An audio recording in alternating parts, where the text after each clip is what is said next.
Hi అండి, నమస్తే. Welcome back to my just queen world channel. Tirumala 7 ద్వారముల అర్థం పరమార్థం.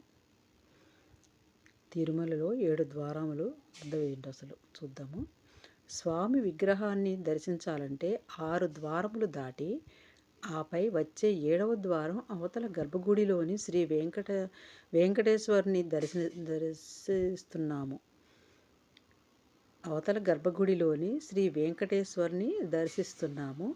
దాని పరమార్థం మనలో ఉన్న బ్రహ్మనాడిలో 7 కేంద్రములున్నాయి. జీవుడు ఆత్మను చేరాలంటే 7వ స్థానానికి చేరాలి.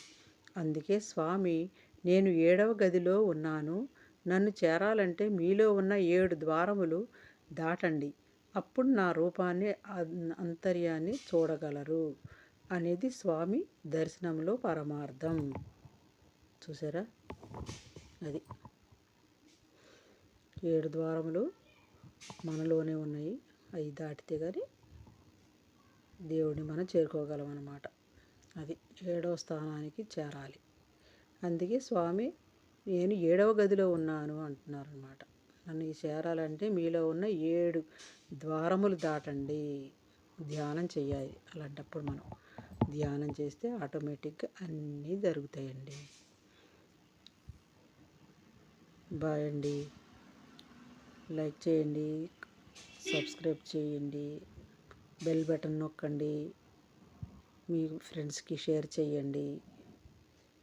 నేను చేసే వీడియోలు మీకు నోటిఫికేషన్ వస్తుందండి. బాయ్ అండి.